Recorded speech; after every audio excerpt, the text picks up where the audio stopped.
creator and sustainer of life itself. We gather ourselves into this place today, aware of the multitude of influences in our lives at any given point. We gather this day at one of those points, one filled with joy, with anticipation, and with gratitude.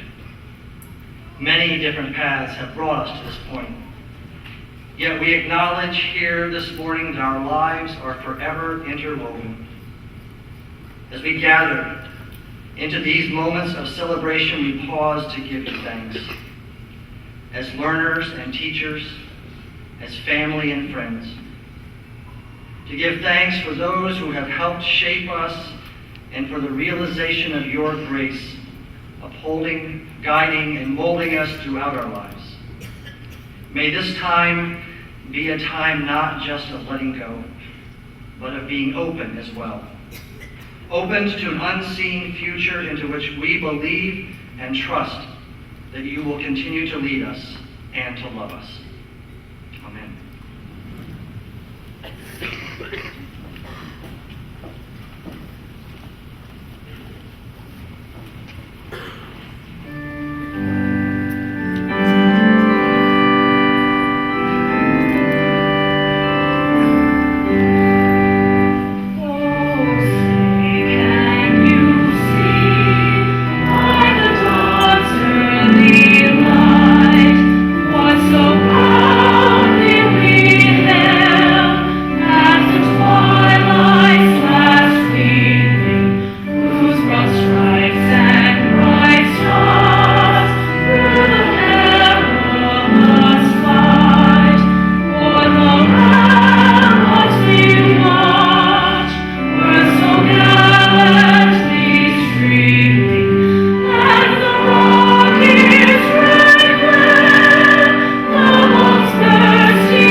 Please be seated.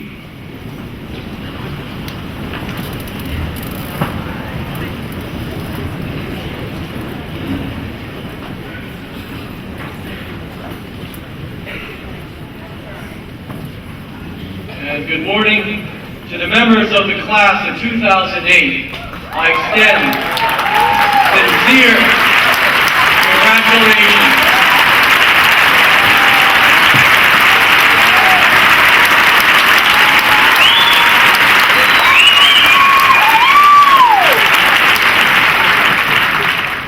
Also congratulate and thank the parents, family, and friends of these 2008 graduates, and we give you a warm welcome today.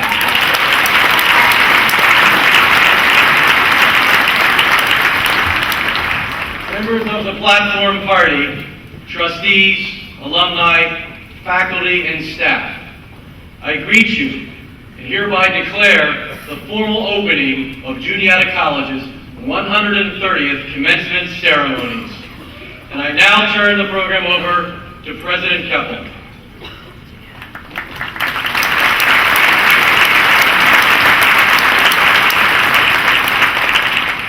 Thank you, Chairman Andrews. I want to especially welcome parents, grandparents, extended family, and friends of the class of 2008. Thank you for the many contributions that you have made to make this special day possible. To the class of 2008, this is a day for all of us to celebrate your success. But before you graduate, I have one final quiz for you. Not to worry, you know the answers. How many of you studied or traveled internationally while at Juniata? About 41% of you, roughly. How many of you completed one internship or student taught while at Juniata? Well over 80% of you did that. How many of you graduated in 4 years or less?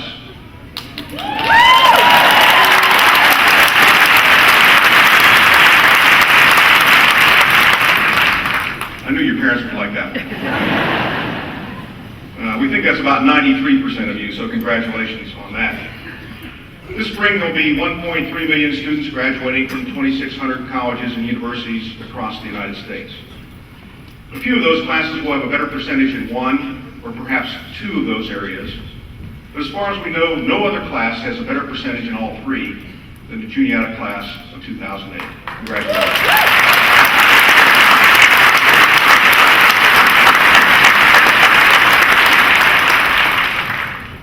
Not only that, but you've won an impressive list of national awards, and you played and cheered Juniata on to our most successful athletic year ever.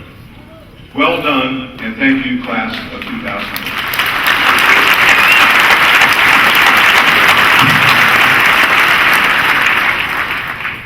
To faculty, staff, trustees, thank you for your tireless investment in these students we celebrate today. Today is a tribute to you as well. In order to be elected class president, you expect the person to be personable, friendly, outgoing, involved, and charismatic. Ryan Conrad is all the above. He loves meeting people and making people laugh. During his tenure at Juniata, Ryan has been selected for a variety of offices and awards. He's been a member of the varsity cross-country team and the track and field teams, and he was selected for the academic honor roll by our athletic conferences in 2005, 2006, and 2007. He served as chair of the Junior Activities Board Concert Committee and organized several major events, including the Regional Special Olympics and the fashion show with proceeds benefiting the National Eating Disorder Association. And he's worked as a tour guide and served as house manager for various performing arts events on campus. When he arrived at Juniata, he'd already decided to pursue communication. But in true Juniata style, his interest morphed into communication and public relations. He interned as a marketing consultant with J.C. Blair Hospital and helped the hospital develop marketing strategies to increase their website traffic. One of Ryan's academic advisors, Sarah Worley, notes that he has so much energy and is always full of ideas. Having him in the classroom is a pure joy. I have no doubt he's going to take the real world by storm. Please join me in welcoming the president of the class of 2008, Ryan Conrad.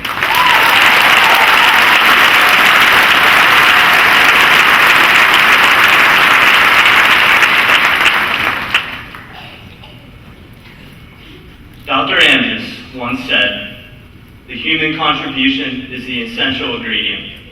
It is only in the gift of oneself to others that we truly live." Class of 2008, Juniata administration and faculty, trustees, family, and friends.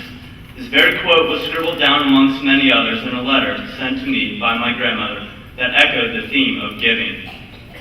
As I debated what to say today, I knew my grandmother might have the answer. After all, she gives pretty good advice with dating. She's the one who shook her head as I came home from running my 10-mile runs and told me I was hurting myself. Wouldn't you know? A few weeks later, I was out of the season because of a stress fracture. It only makes sense that I would turn to her today to help guide me. Standing in front of you is a humbling experience. I look up to you because of your many achievements. Many of you are much smarter, more athletic, more artistic than I ever can be. But regardless, together we have a combined wealth of talent, and it is our responsibility to use it in ways bigger than ourselves. When we reflect on the past 4 years here, we can all say that we helped our community and our fellow classmates in ways that brought us joy. From the Special Olympics to Relay for Life, each of us gave of ourselves. So you, like Dr. Andrus and my grandmother too, hold the essential ingredient to life, which is the gift of giving. Even though Dr. Andrus is not a household name like Bill Gates or Oprah, her life is not diminished just because we do not recognize her name, nor will any of ours by continuing to give to others during the course of your life after graduation. You see, none of us, including Dr. Andrus, need to be on television to have a profound effect on the life of another. I would like to tell you a story about about the power of a few dollars in a small coffee shop. You might have heard of it, Starbucks. A customer who noticed the person behind them was not having one of the, better days, told the cashier that they would be paying for themselves and the person behind them. Without knowing it, this customer started off a chain reaction that lasted the rest of the day, focused on giving. One lady in this Florida Starbucks was so surprised that someone would offer such a random act of kindness that she thought she was on candid camera. This concept of paying it forward, giving without expecting anything in return, has had a powerful effect on me.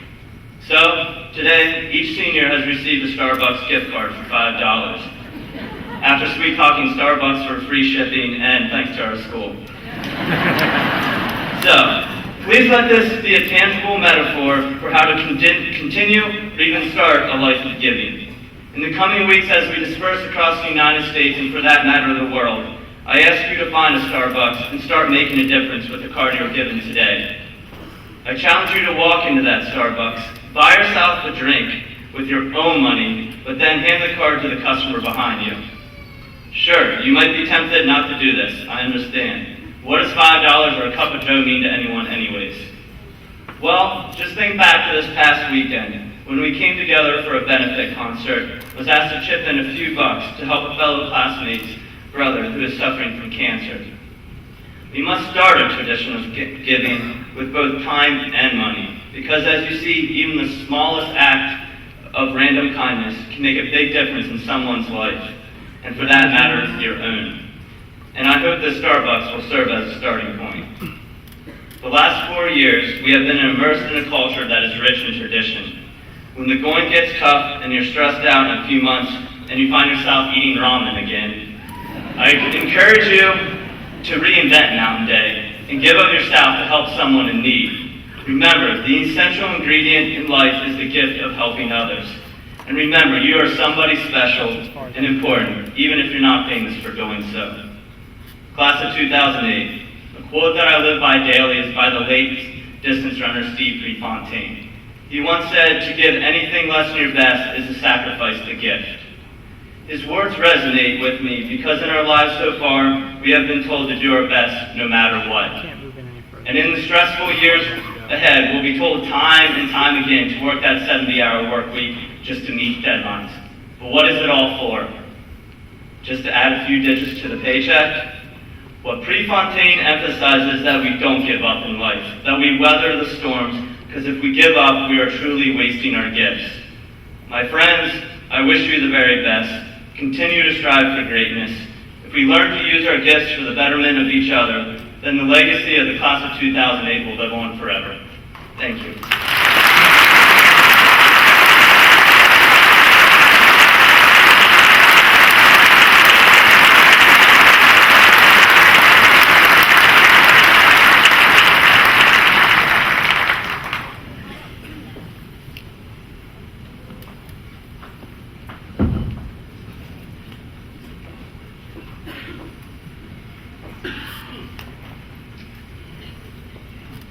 Thank you, Ryan. At this time, I'd like to introduce John Hilly, Executive Vice President for Advancement and Marketing, to present Eileen Gipridge Seal as a candidate for an honorary degree.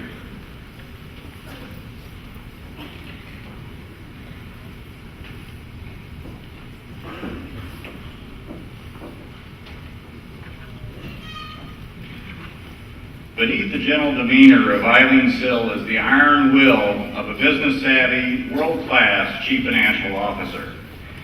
In no arena is this more clearly demonstrated than in managing her gregarious husband, Bob Sill. She often reminds her children that Bob would have given away their inheritance 10 times over and left them in poverty except for her intervention. Now, this doesn't represent an unwillingness to support him or to give generously. The Bob and Eileen Sill boardroom and the Eileen and Bob Sill business incubator at Juniata are great examples of her caring and giving. Eileen Sill's financial contributions are not her only contribution and impact on her college. After graduating in 1957, she provided leadership on the Alumni Council and the Parents Association.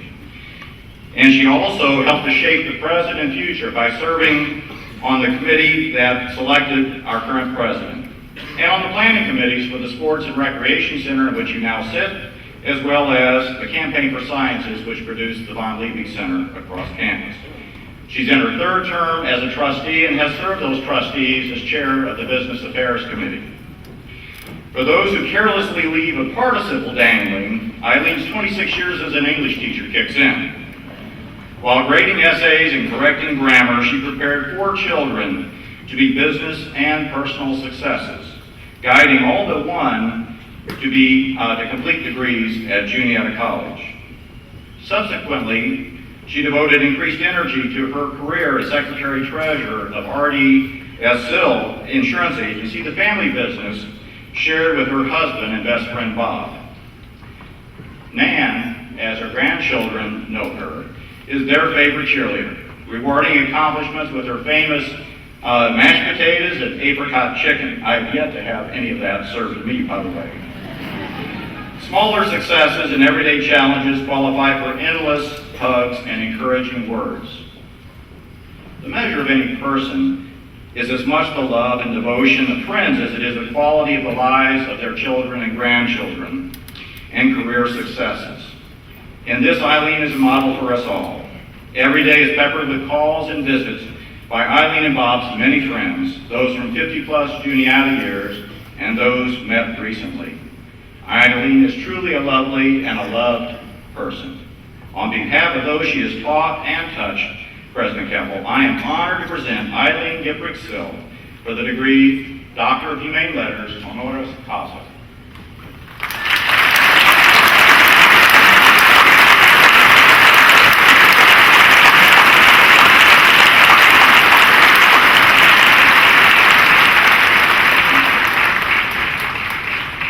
Eileen Gipprick-Sill, by the authority vested in me by the Board of Trustees, and upon them by the Commonwealth of Pennsylvania, I now confer upon you the degree Doctor of Humane Letters, honoris causa, with all the rights and privileges thereto pertaining.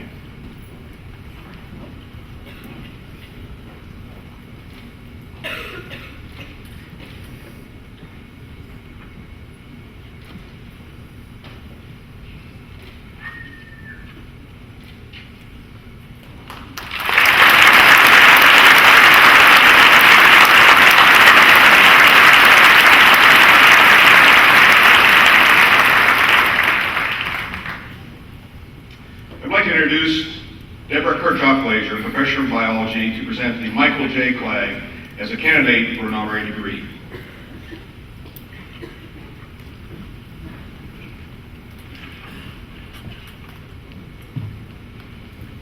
A dynamic individual whose life serves as an inspiration to countless others, Dr. Michael Clegg's life has unfolded in ways that perhaps even he may never have dreamed possible the day he returned home as a new member of Juniata College's class of 1974. Indeed, his stellar career in the medical field is filled with over 130 peer-reviewed articles, 30 editorials and reviews, the Johns Hopkins Family Health Book for which he served as editor-in-chief, and research on subjects as diverse as factors influencing blood pressure and why physicians get divorced.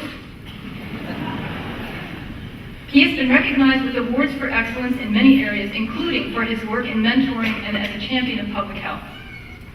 But Dr. Clegg's strengths are not adequately described within the extensive list of accomplishments set forth in his 24-page curriculum vitae. Rather, he is a man who understands that when traveling up the ladder of success, you must reach back to lift others up as well. Whether he's lecturing to Juniata College Biology 1 students about the DASH diet for controlling hypertension, or inviting students to Johns Hopkins to sit in on classes, participate in research, or shadow him as he carries out his responsibilities as Dean of the Johns Hopkins School of Public Health, he is always ready to lend a helping hand to future generations. Dr. Michael Clegg sets the standard for how to live a life that is filled with heart and soul. Whether he is offering unprecedented opportunities to innumerable students or providing care and support for his family and friends, Dr. Clegg's generous spirit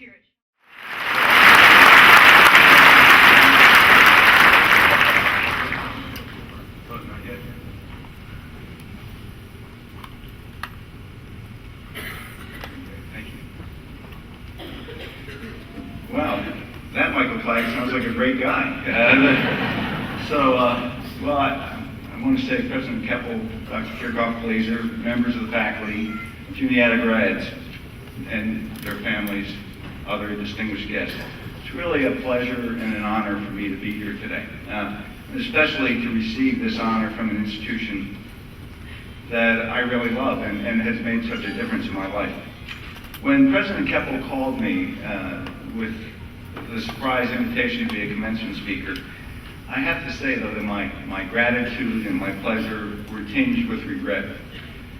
As I hung up the phone, it occurred to me that if only back in 1974, on my graduation day, if I had bet my fellow classmates that someday I would be the commencement speaker, I'd be rich. So, it didn't happen. So during our conversation, President Keppel gave me 3 pieces of advice about the talk today. He said, first and foremost, keep it short. He said, second, somehow try to work Juniata into the talk. And then third, he said, if at all possible, if you can do it, be humorous. So I'm going to try to hit 2 out of 3.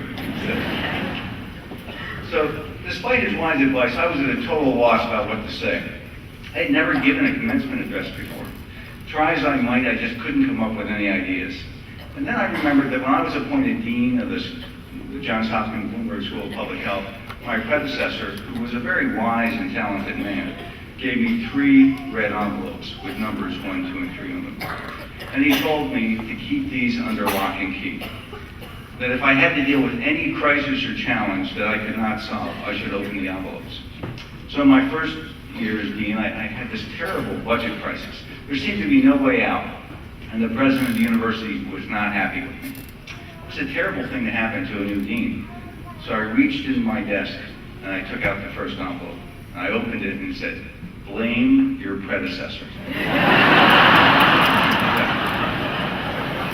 So I did. And then it wasn't my fault anymore, and the heat died down. So in the second year, things were going along smoothly, and then many of the community organizations around our school were very unhappy with us. Again, it was just a no-win situation. So I went to my desk, I opened the drawer, and pulled out the second envelope, and it said, reorganize. So I did. I appointed a new dean for community affairs who dealt with the community, and again, it was a giant success. So then, now in the 3rd year of my deanship, after weeks and weeks of thinking about what I was going to say here today, I sought the advice of the final envelope. I pulled it out, opened it, and it said, prepare 3 envelopes. So no help at all. But even though I've never spoken at a commencement, as an academic physician, now a dean, I've been to lots of them. It's sort of an occupational hazard for me. And although many of you are having trouble, I know, sitting through this, I have to sit through 5 a year. So. And it seems to me that every commencement speaker starts with the same admonition. Something to the effect, he looks at the graduates, or she looks at the graduates and says, you will not remember anything I say here today. They all do it. And I think they do it because it lets them off the hook. You don't have to give a memorable address. No matter what I do, you won't remember. But from my experience, it's not true. Let me give you an example. Back in 1974, when I graduated from Juniata in front of Older Lawn, our speaker was the college chaplain, Andy Murray. And he gave a wonderful and effective speech. So good, in fact, I was tempted to repeat it here today. But that's sort of outside the bounds of etiquette. And I knew he was still in the faculty, and I thought he might be here, so that's even worse. And last night at the baccalaureate, I learned that he is stepping down and retiring. But I can give you a synopsis of what he said back in 1974. Reverend Murray told us a story about how when he was in seminary in Chicago, he had a part-time job as a limo driver. And one day, he was driving an executive, and the executive struck up a conversation. And the executive made a few insincere inquiries, and then he got to the heart of what he wanted to say. And he said to the driver, somewhat smugly, I invented bugles. And we all had that same look that you have. But for those of you who don't know junk food, bugles are little cornucopia-shaped snacks made of corn and salt. And the passenger was very proud of this accomplishment. And without intending offense to the snack food industry or those of you who like to eat bugles, Professor Murray used this anecdote to challenge us to think about our goals. He asked us to consider what we wanted to accomplish in the years ahead. Now, this executive was clearly successful and undoubtedly well off. He may have made generous contributions to many worthwhile causes, been a wonderful husband or father, or did many other things to make the world a better place. But what he chose to say, what he chose to brag about, what he chose to encapsulate his life was that he had created a snack food. So it was our goal, we were asked, to contribute to the obesity epidemic. And back in 1974, we would have been in on the ground floor. By developing a successor to bugles, or was it something more? How would we make the world a better place? And since that speech, I've thought about that question a lot.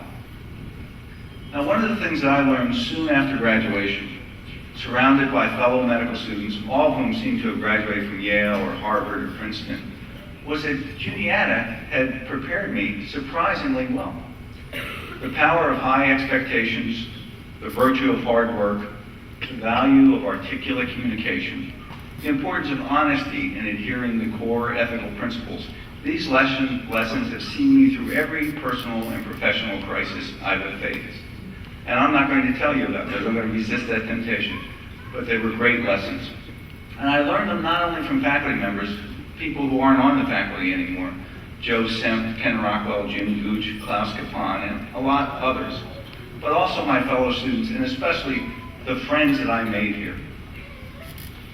Now, I predict that in the very near future, no matter what career path you choose, whether it's medicine or finance or whatever, you're going to measure yourself against your new peers. And you'll be surprised in a similar way. You'll reach the same conclusion that I did. The dean in me has to add that when that insight occurs about the quality of your preparation, remember that it was made possible in part by the generosity of Juniata alumni. It was made possible for me, and it was made possible for you. So when that light bulb goes off, you have a responsibility to continue that process. You need to make contributions to Juniata, financial contributions, as well as others, no matter how small they are, no matter how little you can afford. So, fundraising's over.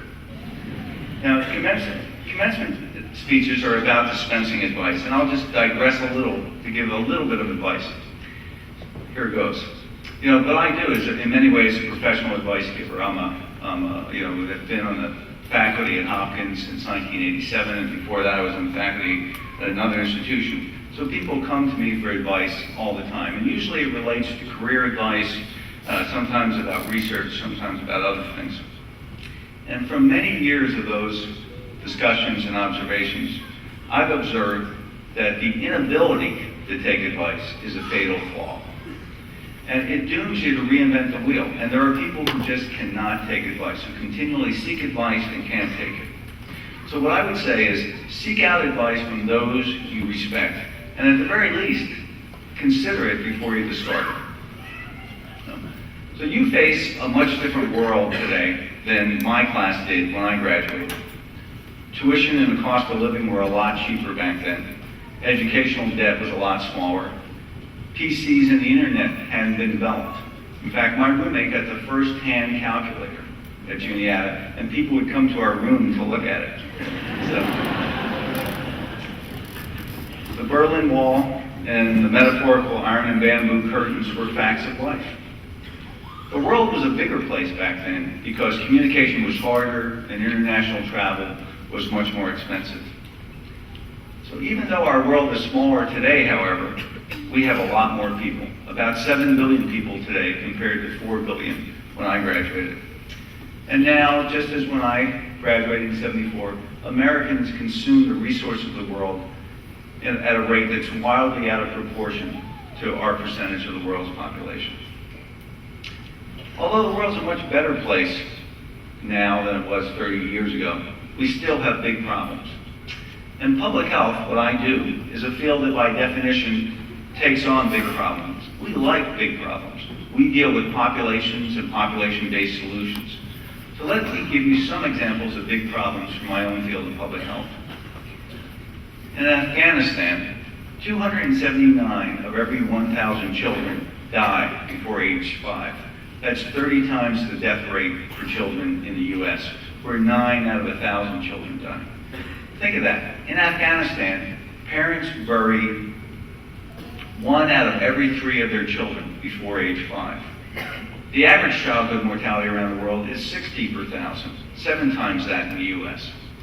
So why so high? Why these differences? Well, there are lots of reasons.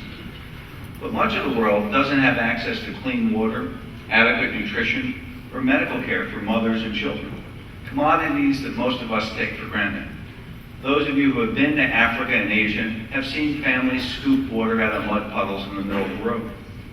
Thus, what kills children around the world are diseases like diarrhea that are easily handled in the U.S. by a trip to the pediatrician or the emergency room, or rarities that really represent intellectual curiosities for physicians like me who trained in the U.S.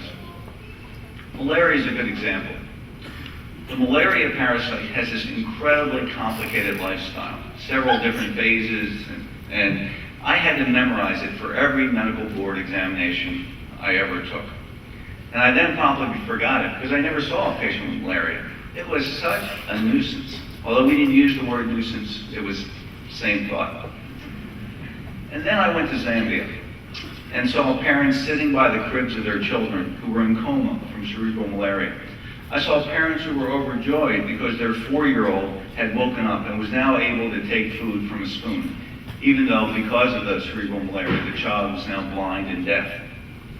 Somewhere between 1 and 3 million people, mostly children, die each year around the world from malaria, a disease that was widespread here, but has been eradicated from the U.S.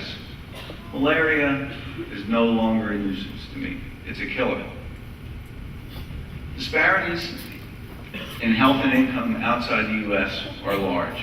In my work, I've seen huge favelas, slums in Rio de Janeiro. Those of you who know Rio de Janeiro know that there are these steep mountains that come down to the sea.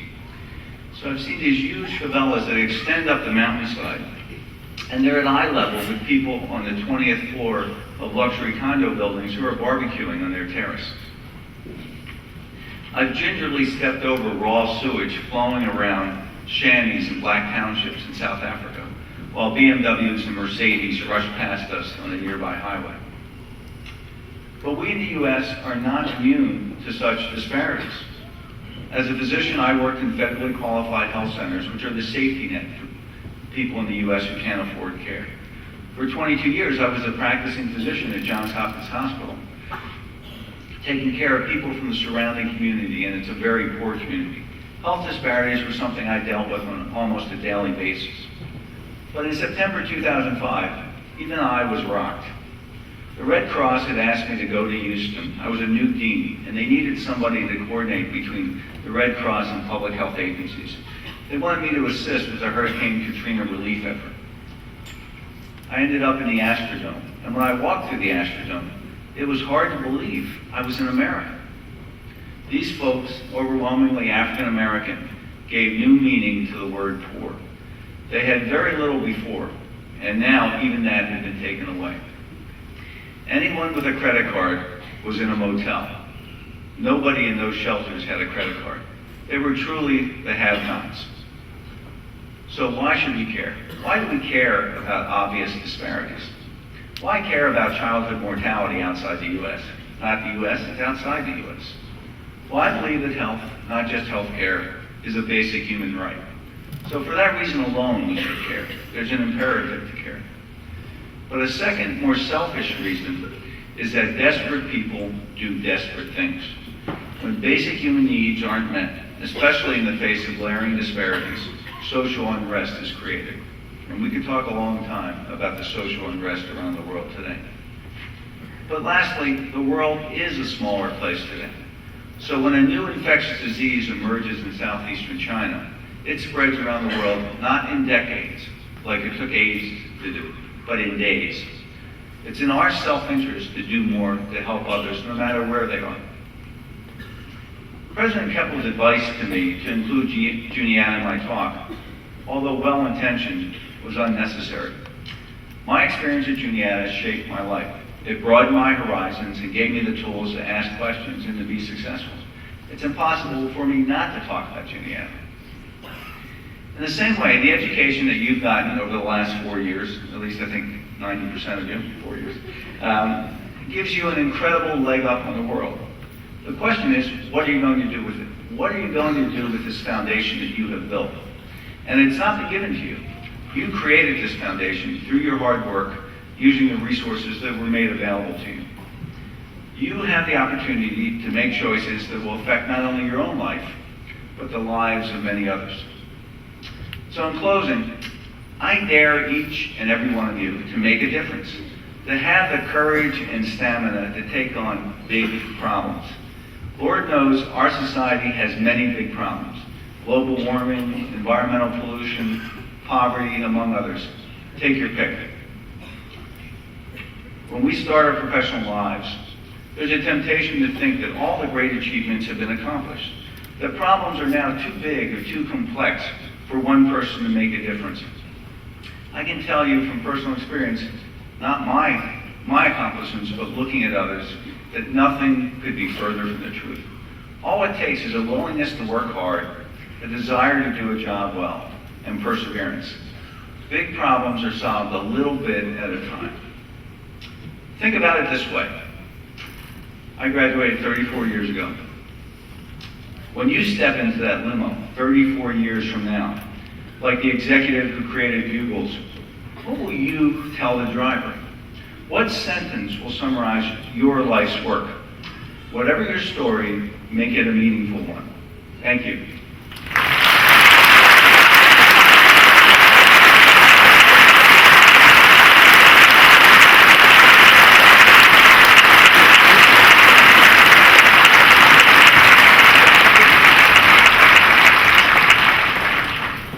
That's what I like, someone that listens to a president. Thank you, Dr. Clay. Dr. James J. Laxo, Provost and Vice President for Student Development, will present the candidates for degrees. Will the candidates for the degree Bachelor of Arts please rise?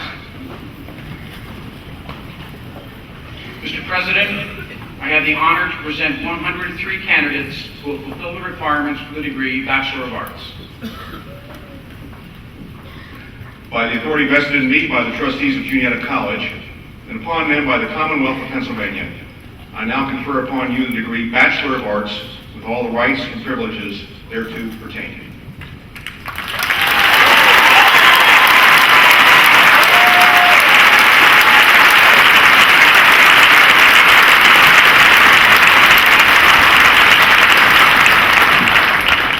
Will the candidates come forward as I call your names to receive your degrees?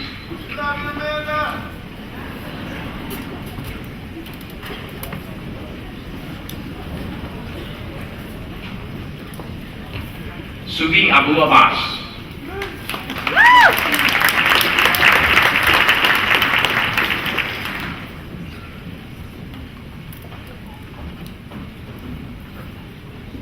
Amanda Rose Albanese.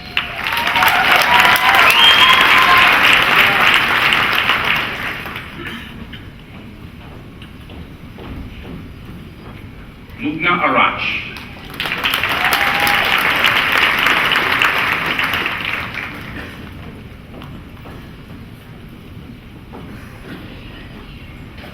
Megan E. Baczynski.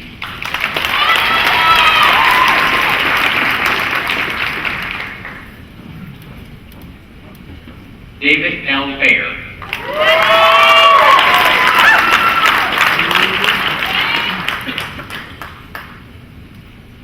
Samar Barakat.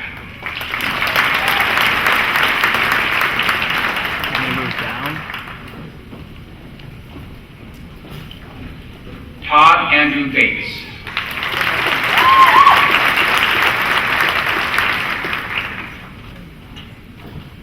Gabrielle Elise Benson.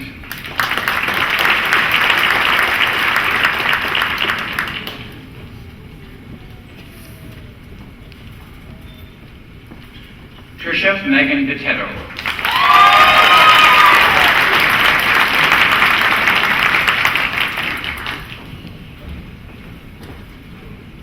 Todd Alexander Boken.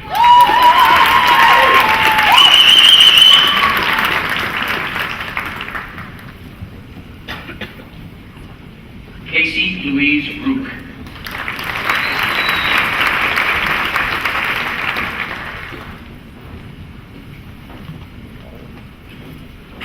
Garrett Gregory Bull.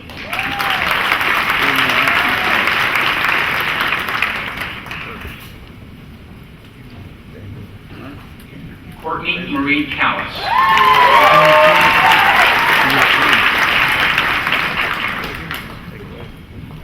Michelle Ann Campbell.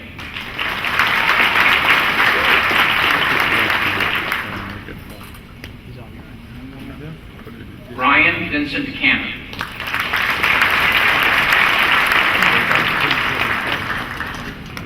As if you pull out too far, we get nothing. Genola de Cardevac Davenport.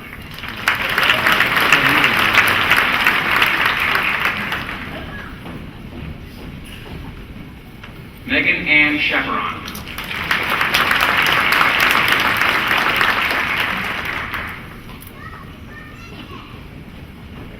John Davis Clark, Jr.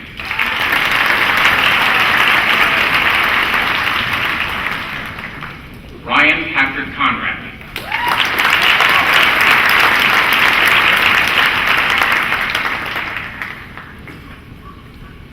Philip Kyle Copley.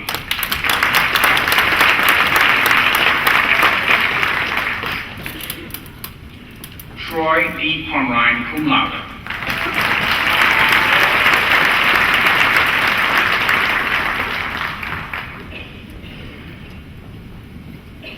Ashton Marie Cutchell.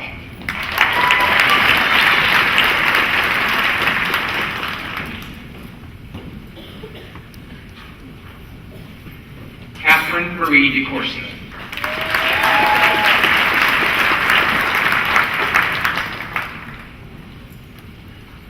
Victoria Rose DeFreight.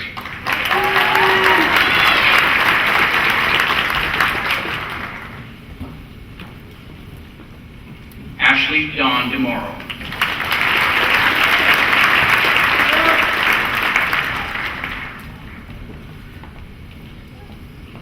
Fatou Jacques.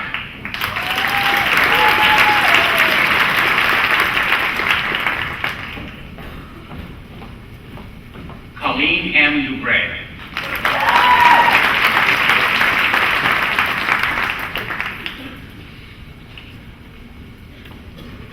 Kasia R. Easton.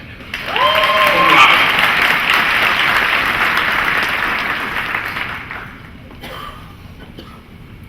Ashley E. Entz.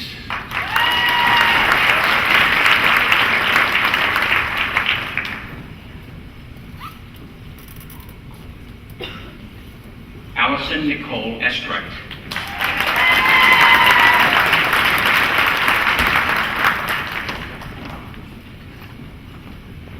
Nicole Noel Fabo.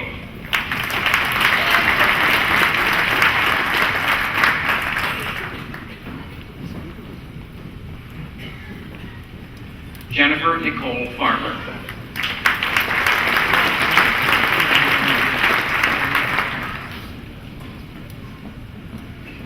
Brent Allen Furco.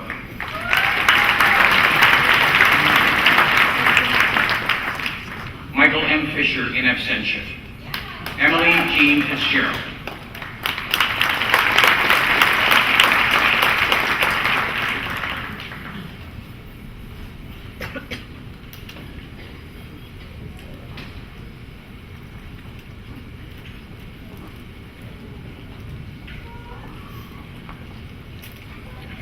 Nadine Foyk.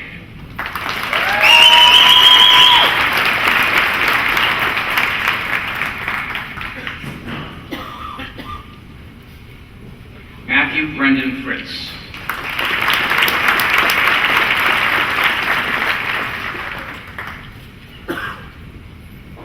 Alicia K. Fry.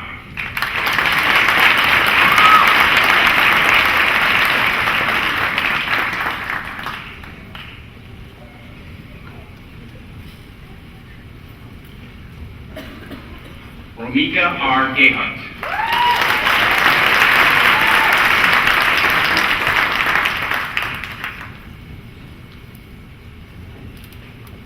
Brandon Winfield Grimm.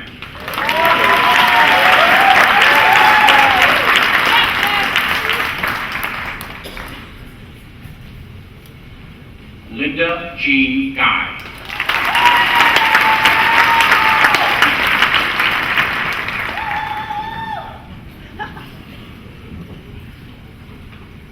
Ryan Edward Hamilton.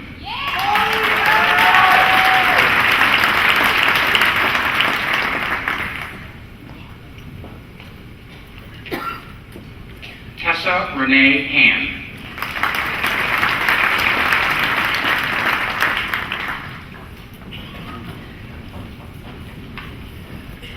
Carly Jane Hoshagen.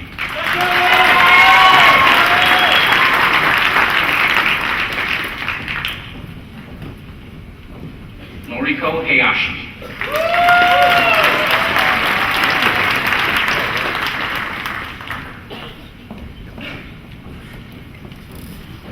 Ashley Rebecca Heilman, cum laude.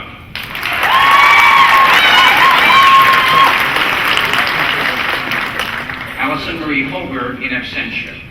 Ryan Thomas Hollister.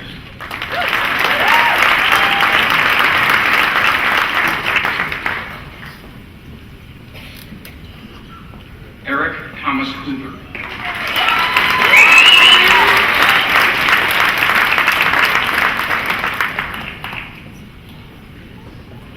Matthew Aaron Robert Hoover.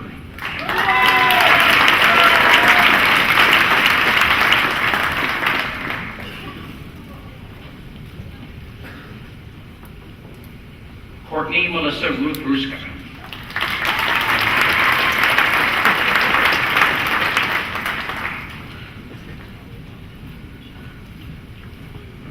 Bushra Kashi.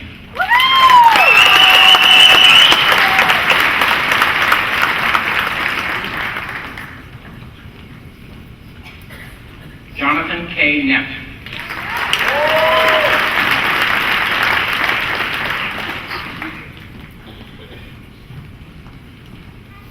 Hawendar Kambasari.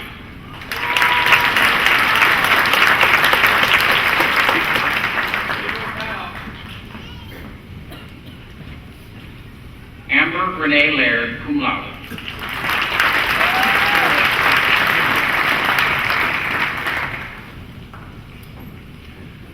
Lindsay Ann LaPrade.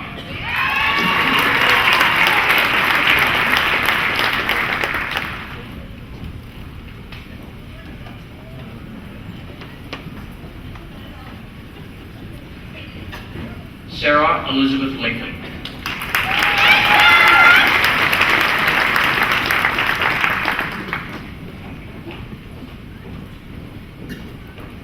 Andrea Elizabeth Locke.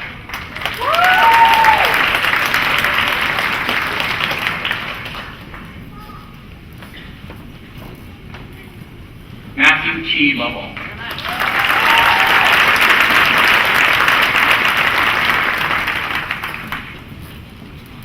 Crystal Kira Meyer.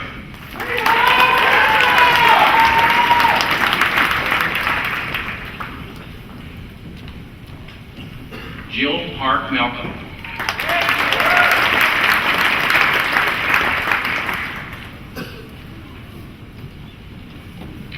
Aurelie Maluzica.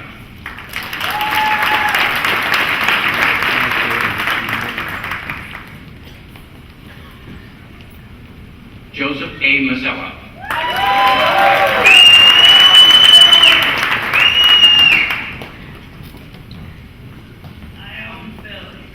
Catherine M. McKinney.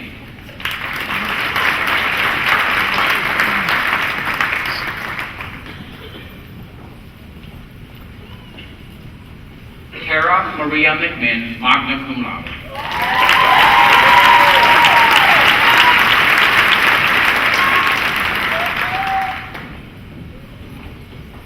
Helen Renee Miller, cum laude.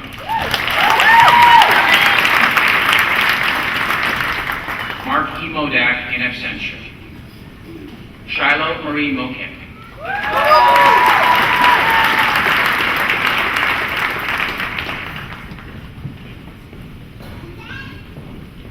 Rachel Irene Mongerson.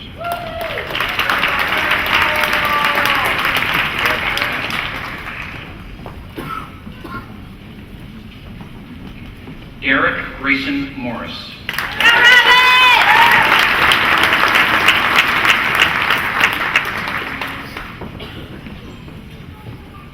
Andre Mueller.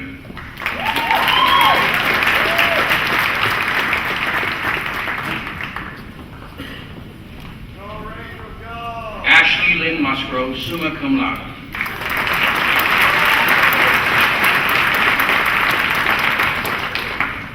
Miho Nakauchi in absentia. Kyle Odens.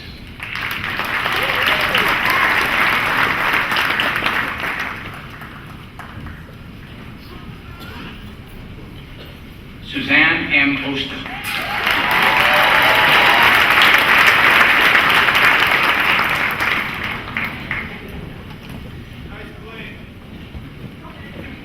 Jesse Edwards Parsons, cum laude.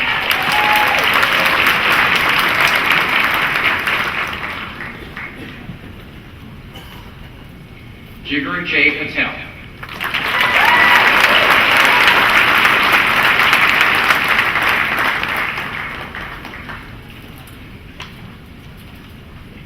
George Philemon Petitsis.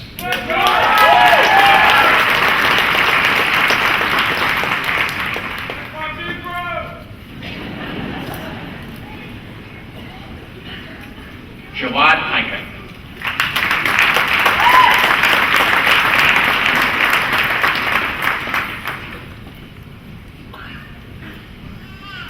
Maria C. Piazza.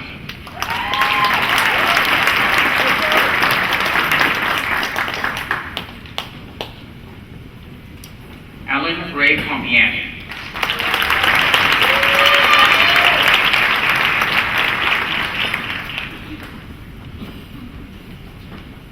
Daniel Peter Papernak, magna cum laude.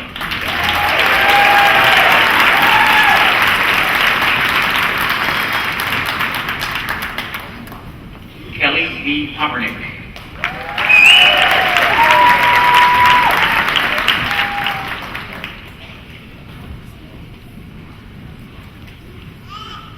James M. Prus.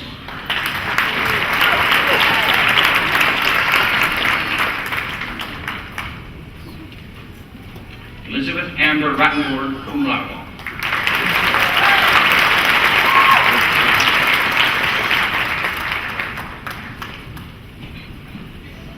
Marina Book Royal, cum laude.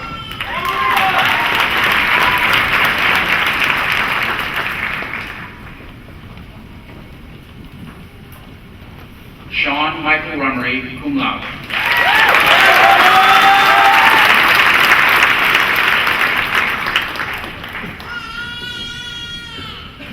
Joshua Michael Scacco, summa cum laude.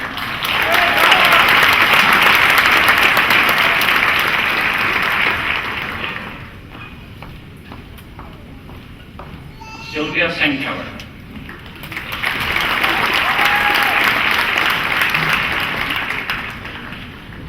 Jared Mattern Smith.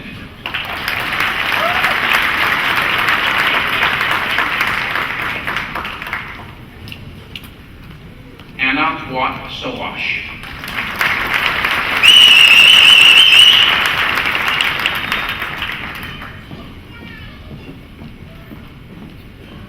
Adam Joseph Stanley.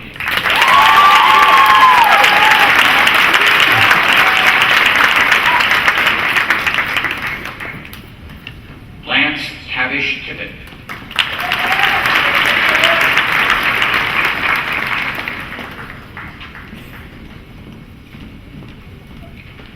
Kenneth W. Tomlinson, Jr.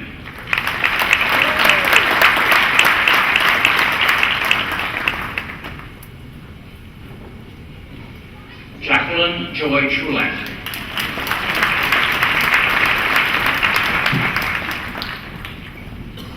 Benjamin Russell Watcher.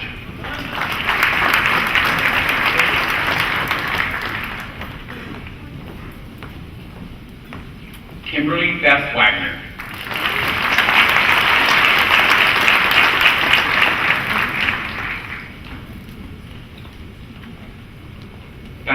M. Weimer.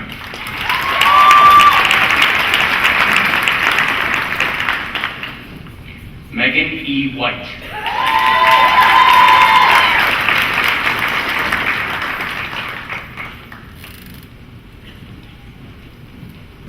Taisha Yvonne White.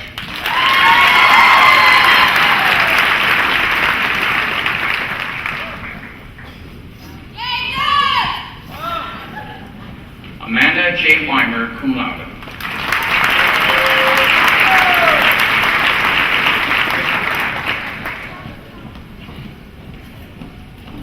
Mandy Lynn Yeager, summa cum laude.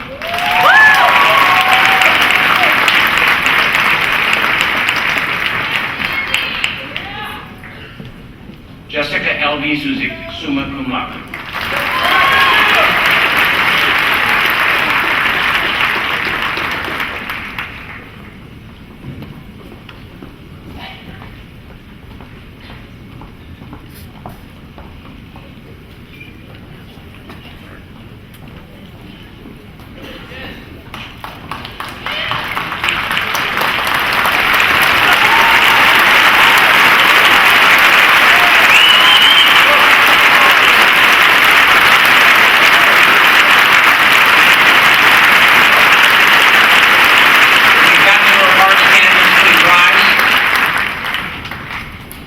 You are now officially Juniata graduates. You may flip your tassels.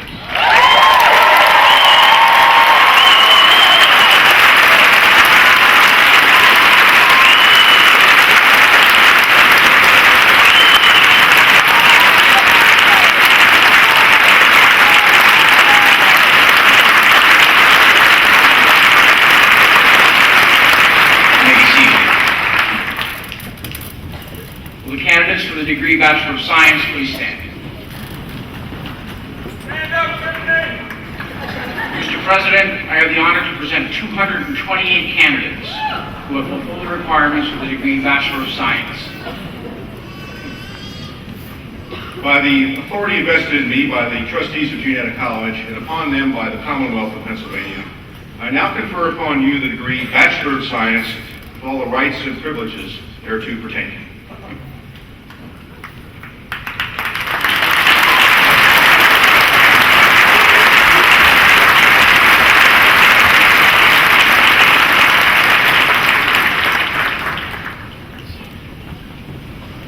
Will the candidates come forward as I call your names to receive your degrees?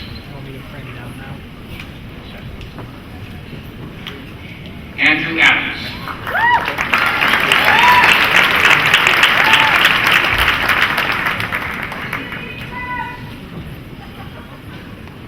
Nicholas S. Albino.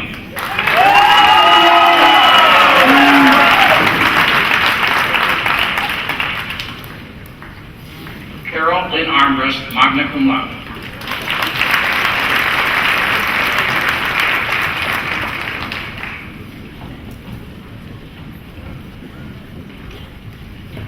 Justin F. Armbruster.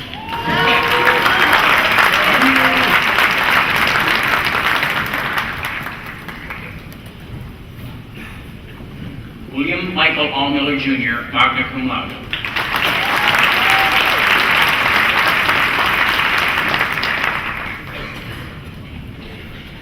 Jennifer Sue Baer.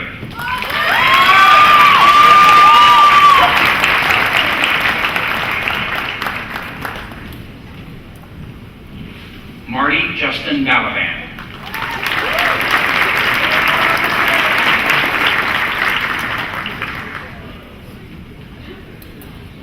Corinne Lee Barabbas.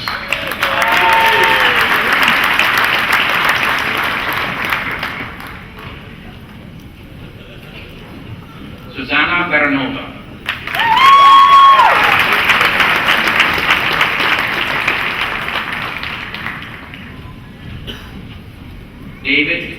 Dwight David Bard.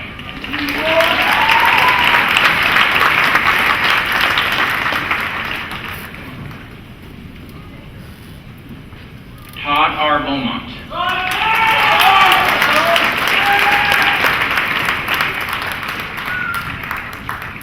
Thomas Charles Weideman.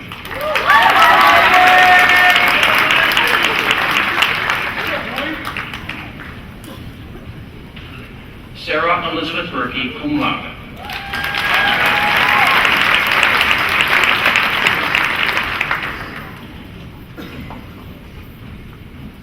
Nathan James Blueball.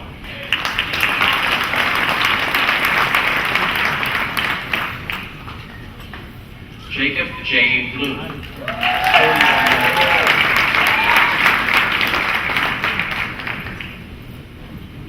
Zachary Aaron Bach.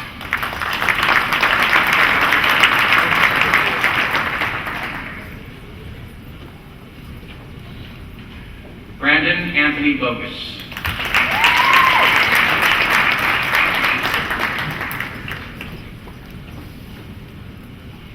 Matthew Booth.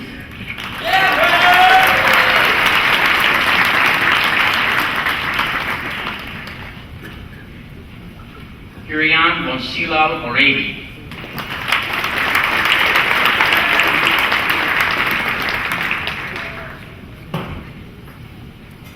Shanna Ray Boring.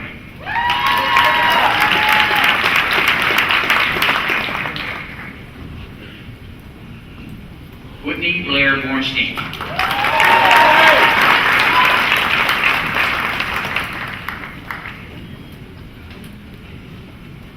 Daniel Lee Bowser.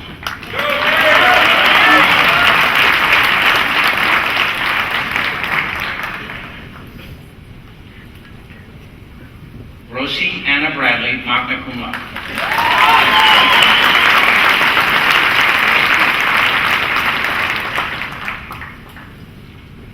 Jennifer L. Brown.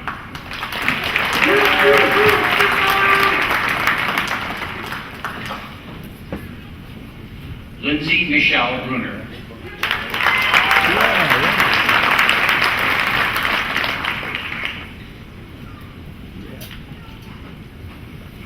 Peter J. Bullock.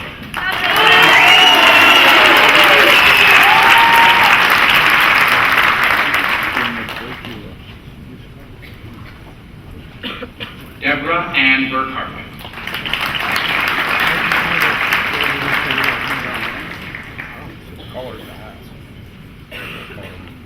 Kelly Allison Carnahan.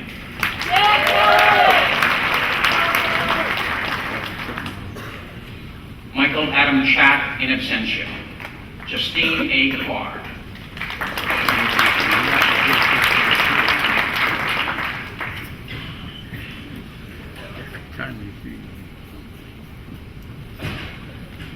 Jonathan Michael Cohen.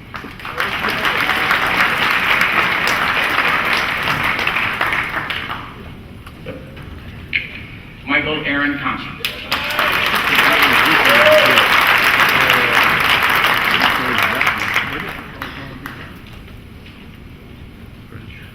Jean-Denis Couillard.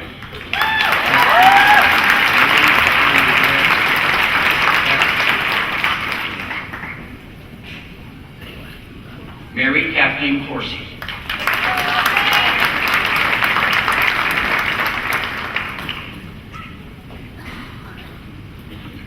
Krista D. Krusberger.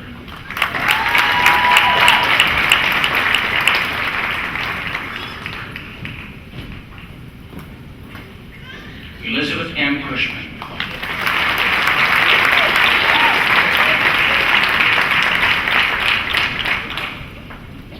Tyson Joel Daniels.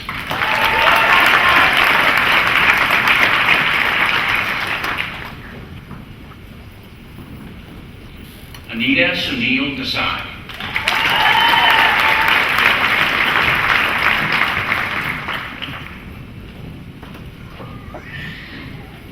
Kaylee Ann Driscoll.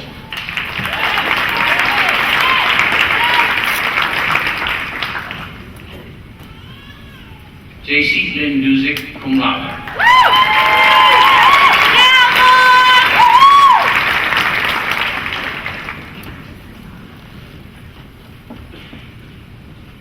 Theodore Gary Ekman, magna cum laude.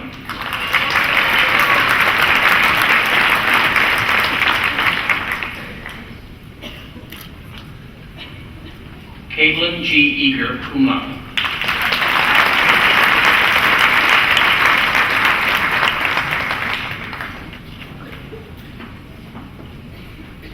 Tarek I. Elgabrani.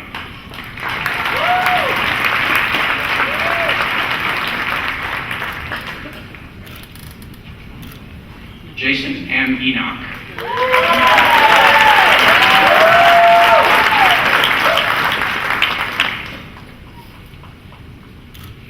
Leah Anna Esslinger, summa cum laude.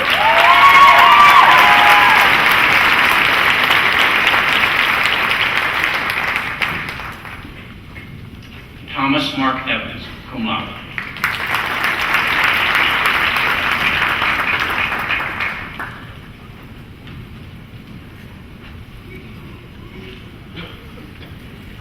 Gene Anthony Falkowski, Jr.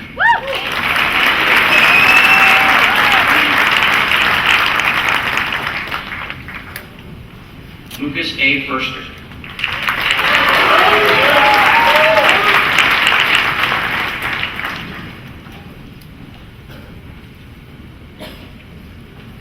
Ashley Alexandra Feger.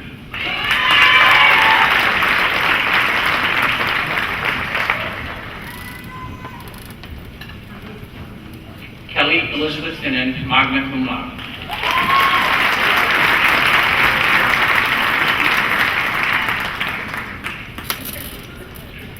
Taylor R. Forrest.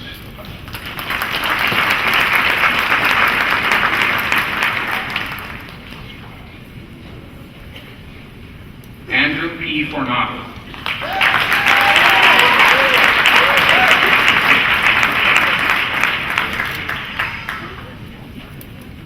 Brenton Ross Horsey.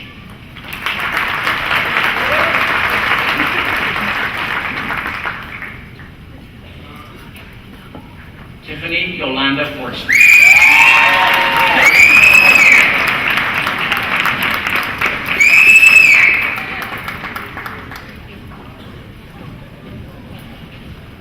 Noah David Fredette.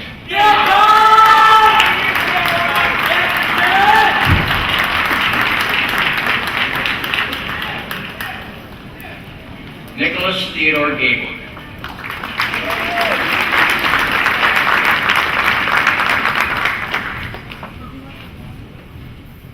Ashley Megan Gamber, magna cum laude.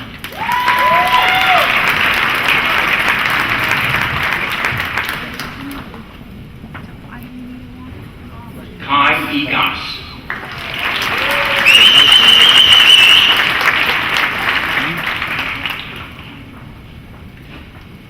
Kara Marie George, magna cum laude.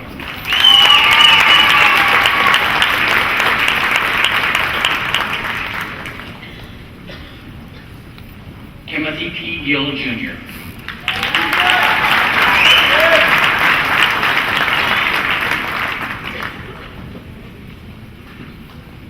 Carrie Ann Dolich.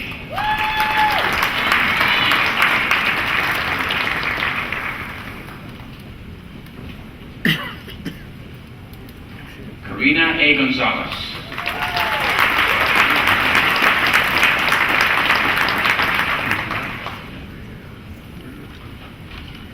Larry Edward Goodwin II.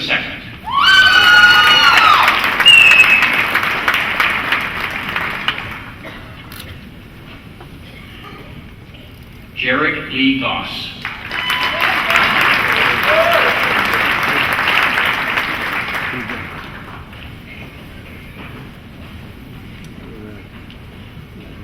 Jennifer Kathleen Goulding.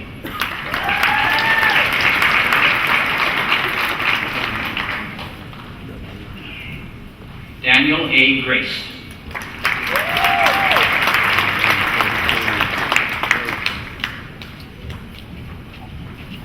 Anna Marie Grassi, cum laude.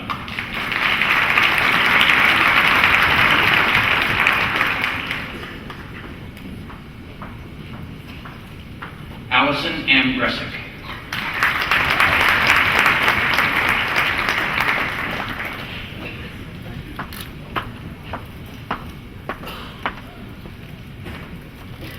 Heather Marguerite Hand.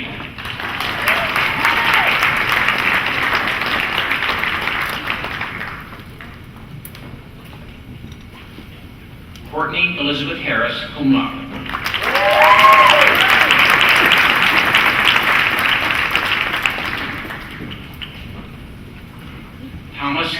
Hartzell.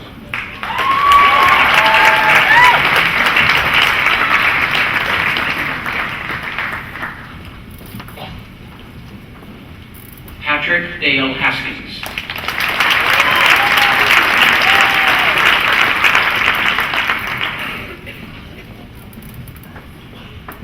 Heather N. Hassinger.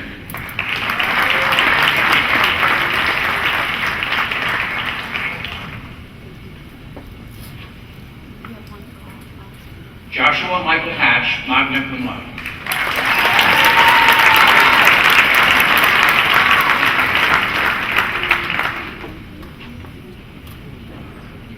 Ashley Elise Hawes.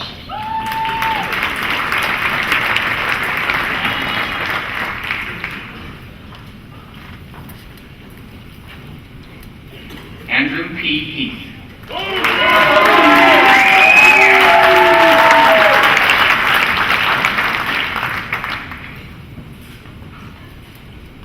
Heidi Ann Hedrick, magna cum laude.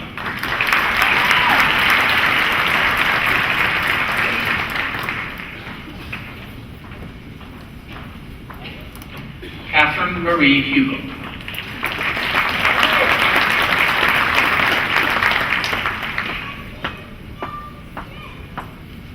Samantha Catherine Hinchy.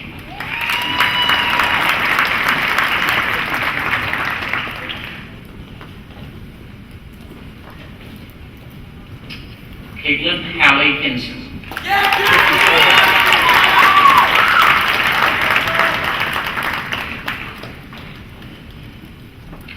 Jason Lee Hoover.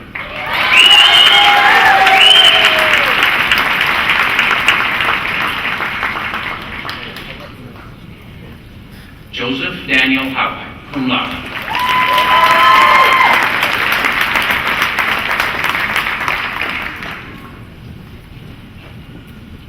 Carissa Jo Hunt.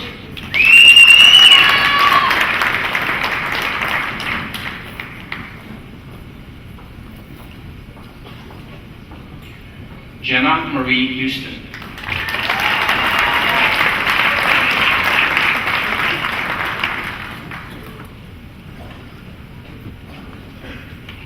Teresa Eileen Jackson, cum laude.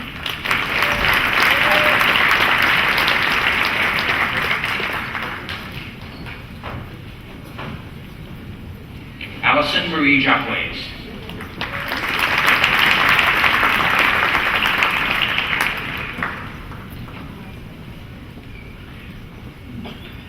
Beth Ann Jenkins.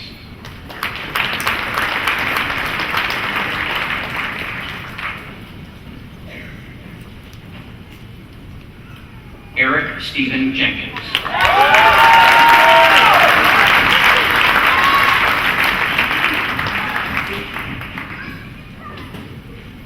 Jamie Marie Johns.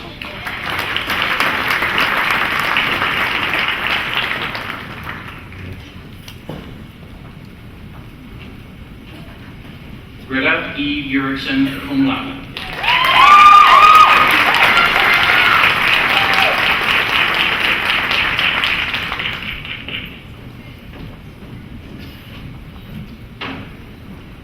Brent Philip Canar, summa cum laude.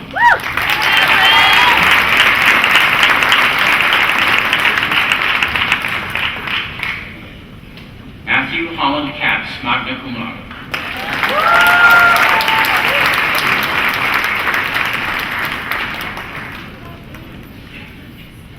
Daniel James Kaufman.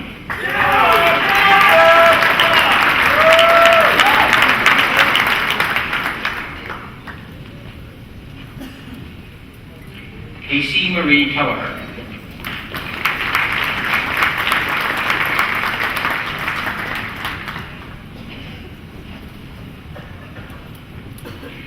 Jennifer E. Kendall.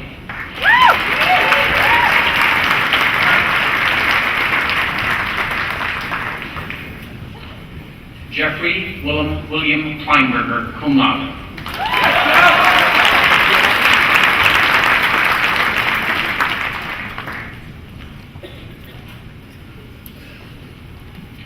Seth J. Knoll.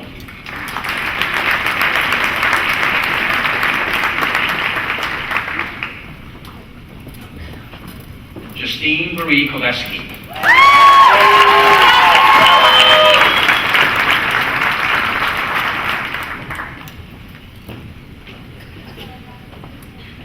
Megan Lee Kovach.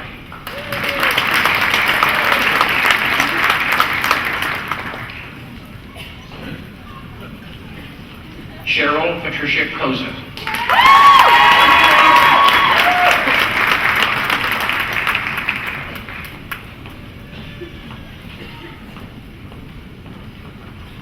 Emily Amanda Landis.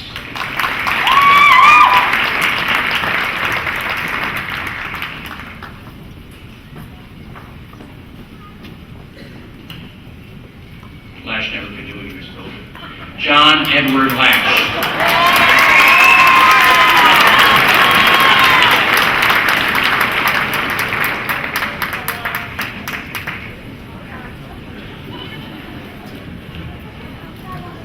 Scott R. Loneslater.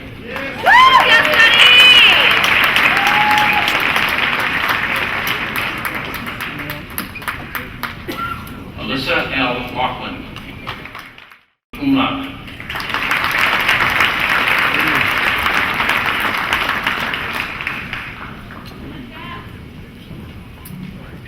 Jonathan David Linneberg.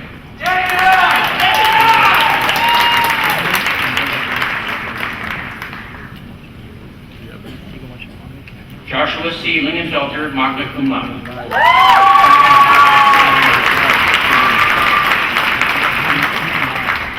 Dina Ray London, in absentia. Andrew Peter Lovett, cum laude.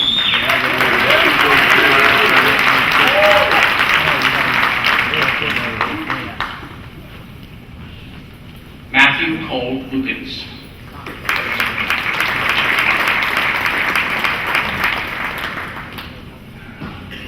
Brittany McNeil.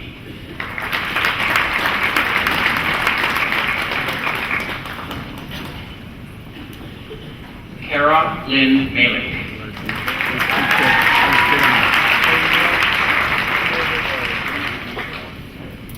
Kristen Michelle March, in absentia. Ryan M. Markovich, cum laude.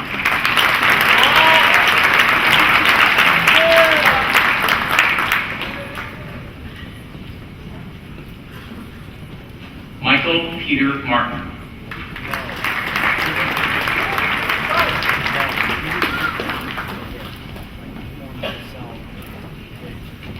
Gina M. Masiello.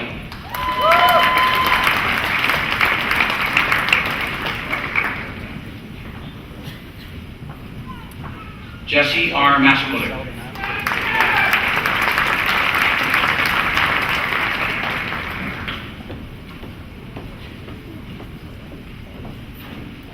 Nicole M. McCloskey.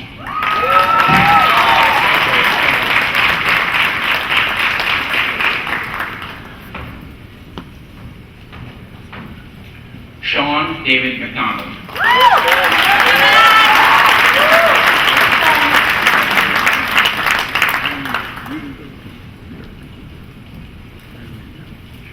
Jeffrey McGoldrick.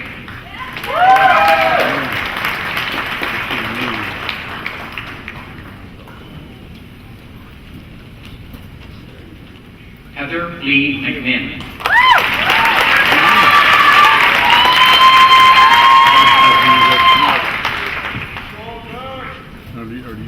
Allison Lee Mecklin.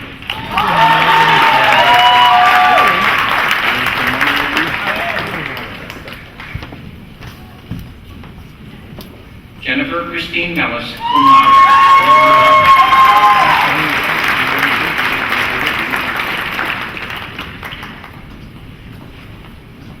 Adam Lee Miller.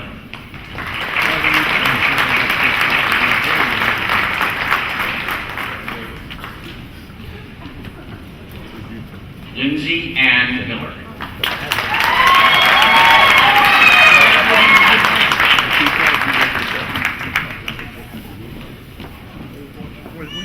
Matthew Paul Milligan.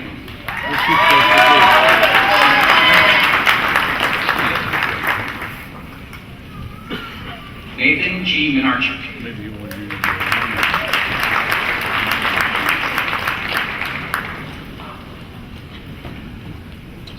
Rebecca Aaron Monson.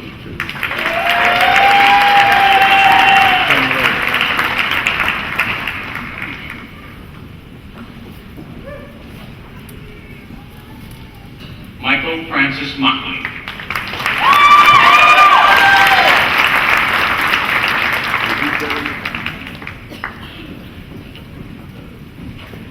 Christopher M. Murray.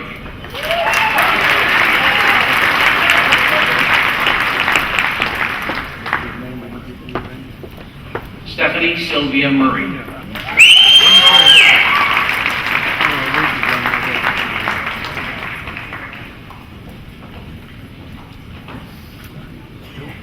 Jessica Renee Musselman.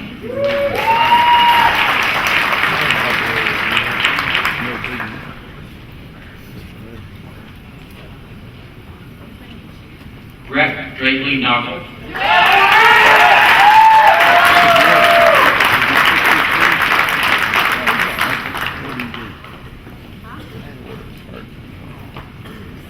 David H. Nicholas.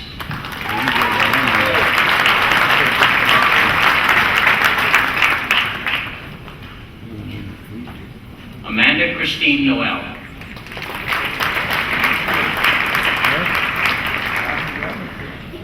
Kathleen P. O'Leary in absentia. Marian Grace Orlowski.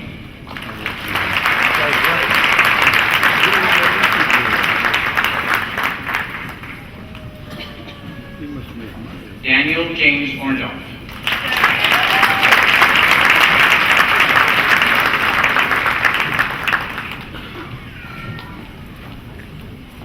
Jamie Lynn O'Trotterick.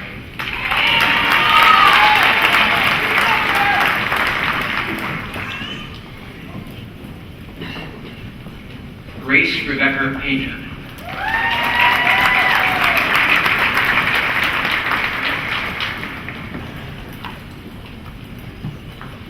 Craig S. Panone.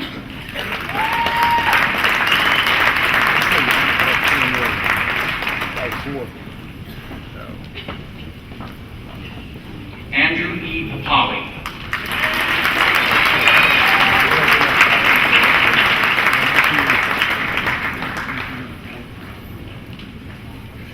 Amanda Molly Partington, cum laude.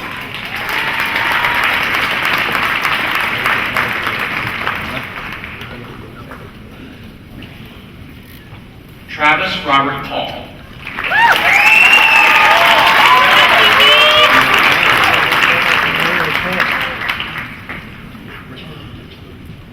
Ryan David Payne.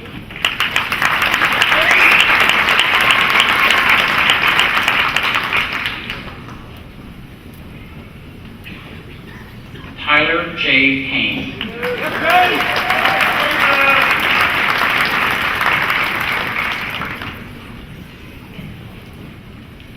Susan Marie Peters.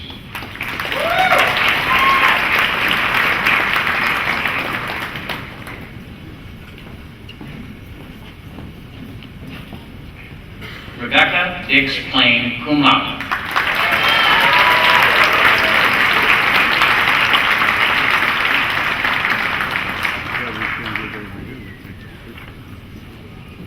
Elizabeth Ann Pokrivka.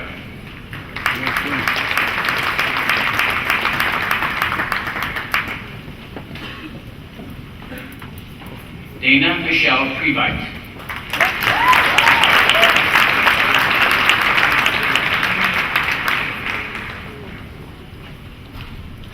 Justin Keith Price.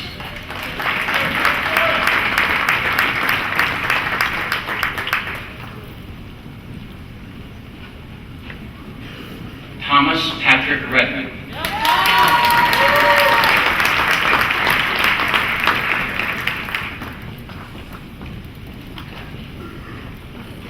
Christopher Paul Ray, magna cum laude.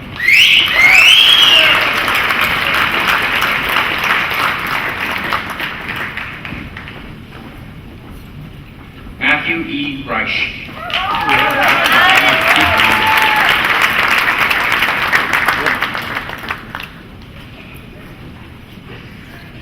Shannon Nicole Resinoff.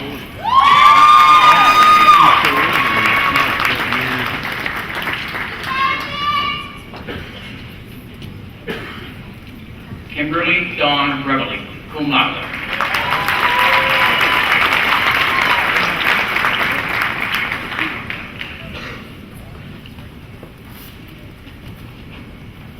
Katie Ann Rhodes.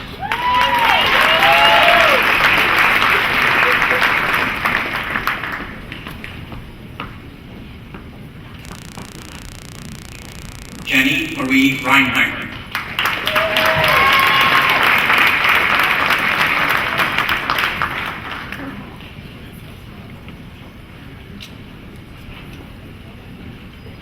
Elena Joy Ritchie.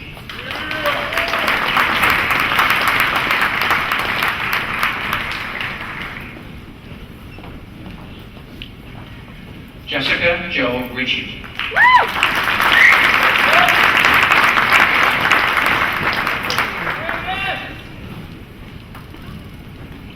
Eli T. Robbins.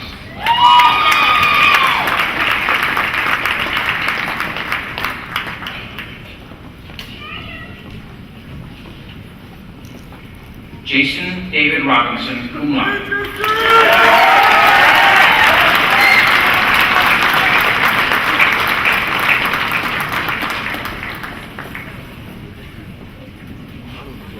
Alexandra Robichuk.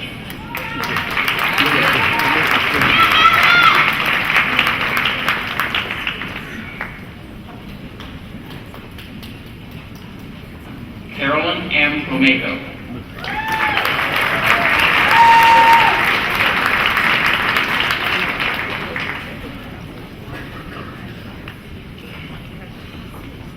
Anna S. Rosenthal.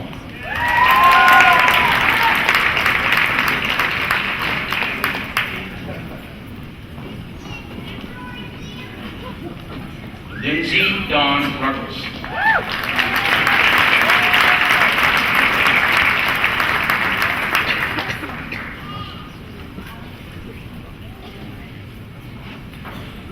Lisa Marie Russo.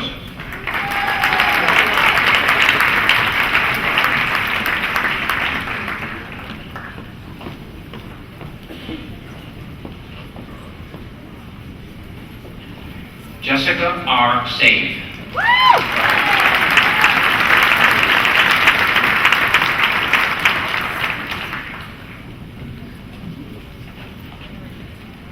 Floyd Aaron Samuel.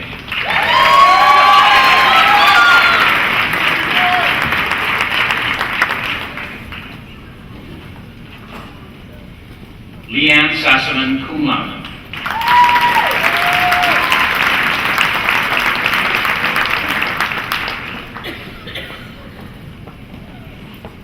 Melissa Sue Scheidler.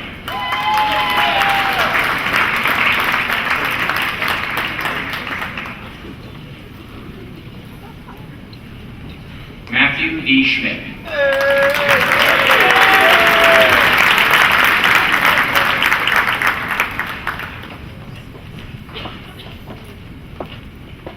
Justin Thomas Schultz, summa cum laude.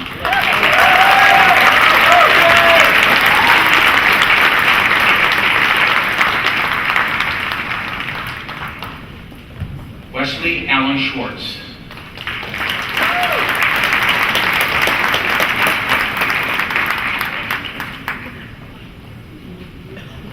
Gregory Scott Seacrest.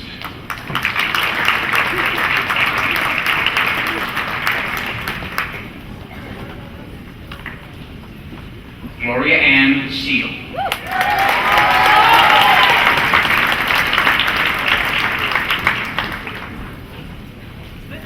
Stephen Michael Salego.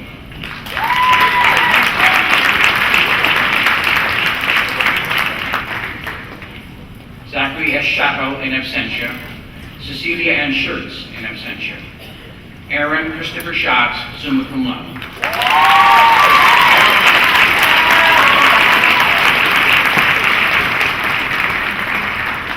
Dustin W. Sear in absentia. Shayla Diane Sims.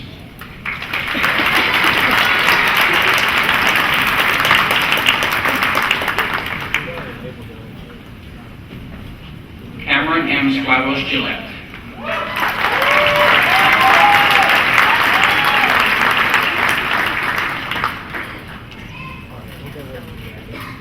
Jared M. Smith.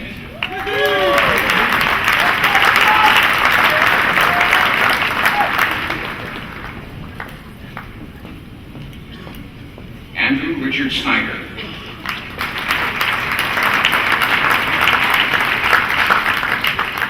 Daniel Stagnero Green in absentia. Mark C. Stoudemire.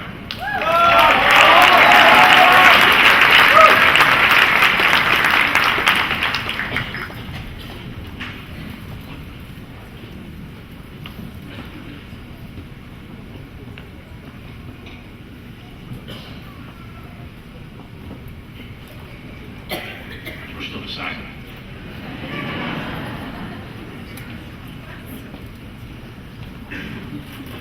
Leslie Eileen Stern.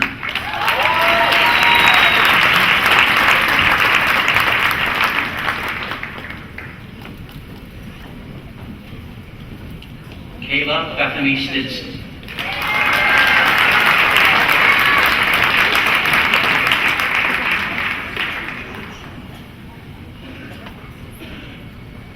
Kimberly Marie Stoya.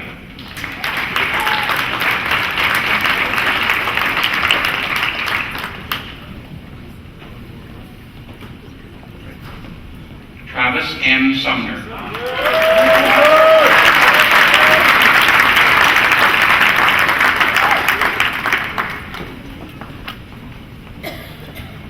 Zachary Aaron Swartz.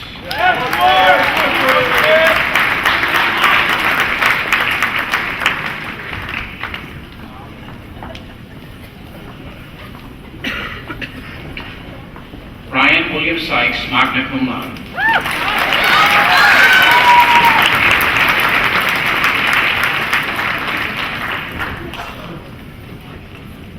Jessica C. Taylor.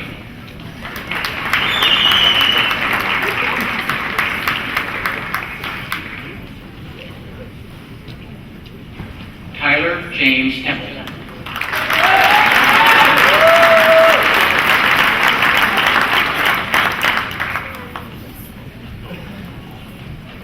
Mandy E. Tennis.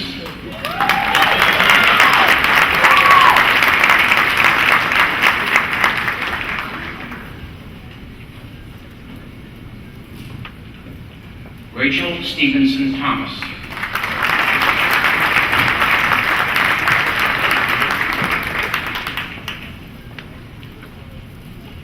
Tracy N. Todd.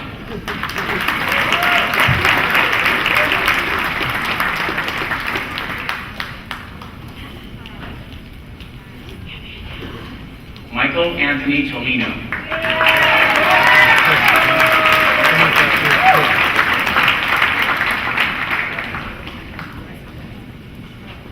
Jonathan Robert Van Blarcombe.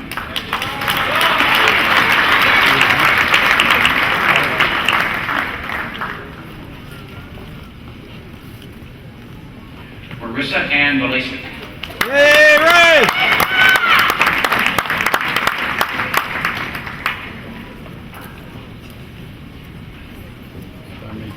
Amy Lee Wade.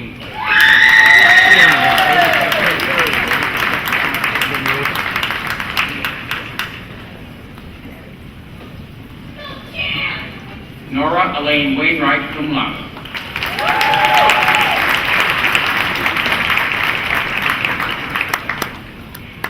Andrew Philip Walker in absentia. Jill Elizabeth Walsh.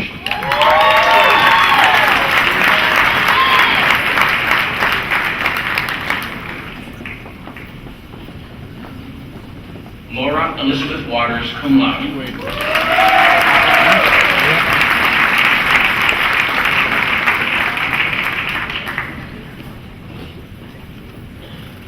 Renee Joy Weaver.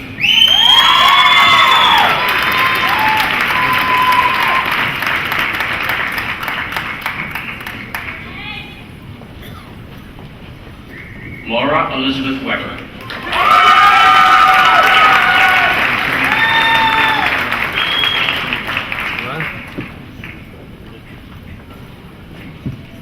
Daniel J. Wendecker.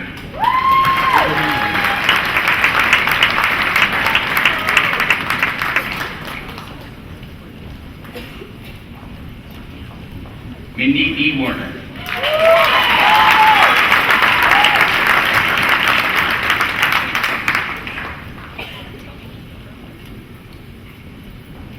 Jackson Garrett West, cum laude.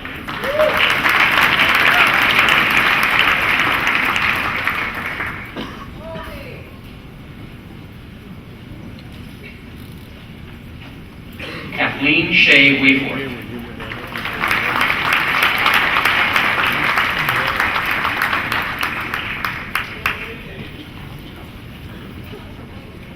Kenneth Andrew Wiles.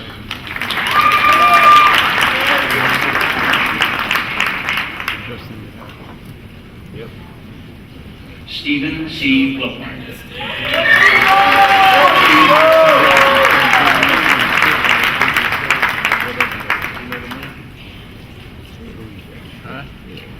Anthony J. Willis, cum laude.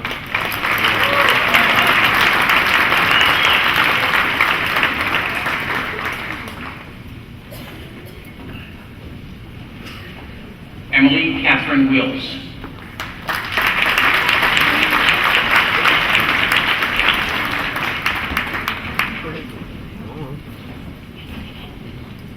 Jessica Lynn Weinmiller, magna cum laude.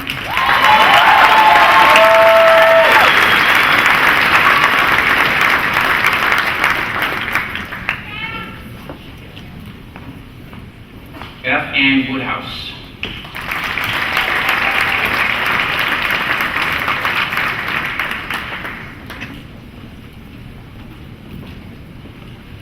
Dominic A. Wojtowicz.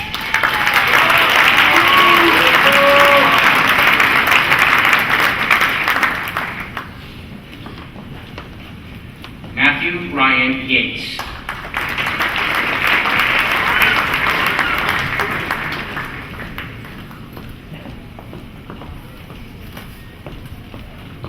Justin David Yingling.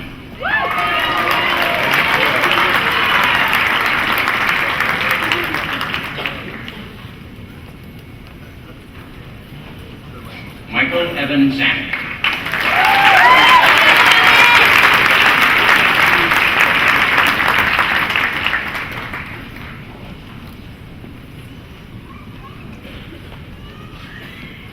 Michael James Zauzik.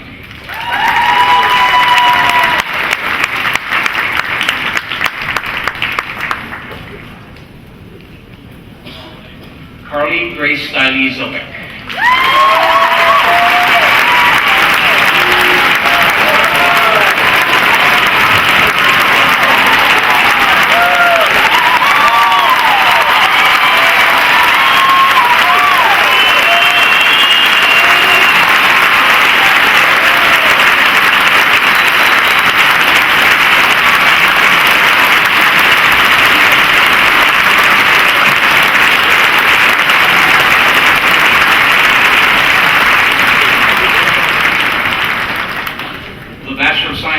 Please rise. You are now officially Juniata graduates. You may flip your test.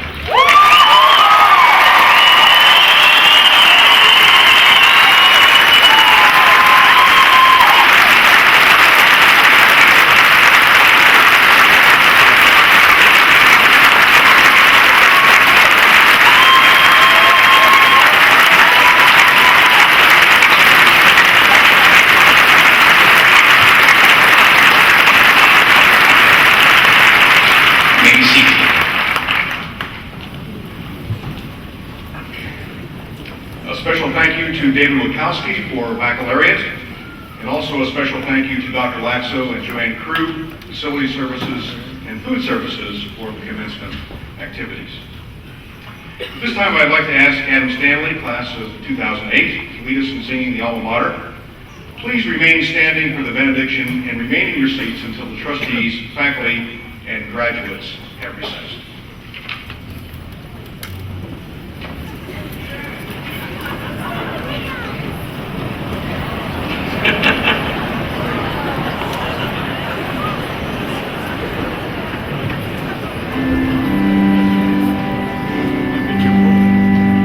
To Juniata College, dear, in praise we raise our song.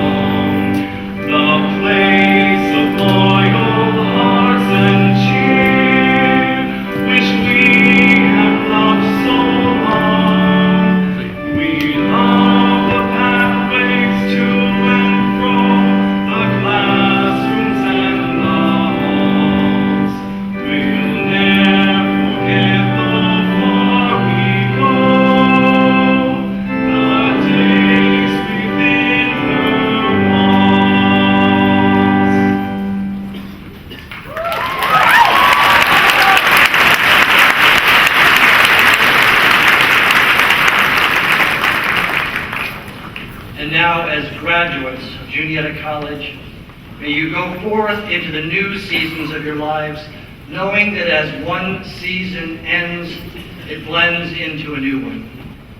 May we all allow the diversity and wonder of the world we encounter to motivate us to live as bridge builders with one another, and grant us the conviction to live more fully in harmony with the creation around us. May we never get so absorbed or busy that we do not stop regularly to listen to the whisper of grace in our lives and allow us to be renewed by it. May we each go forth from this time empowered by our encounters with one another and by these experiences to use the wisdom and the knowledge that we have gained in this place as a blessing for others. Amen.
I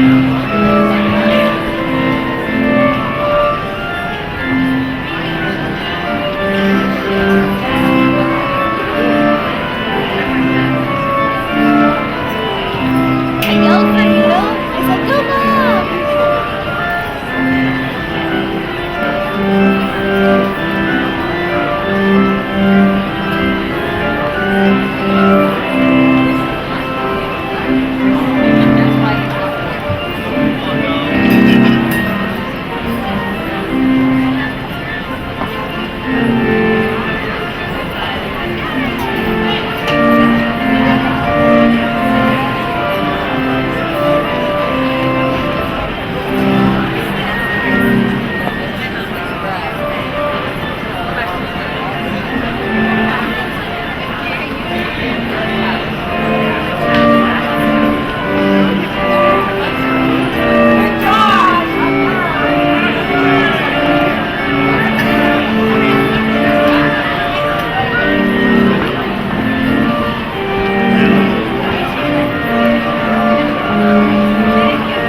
Mom!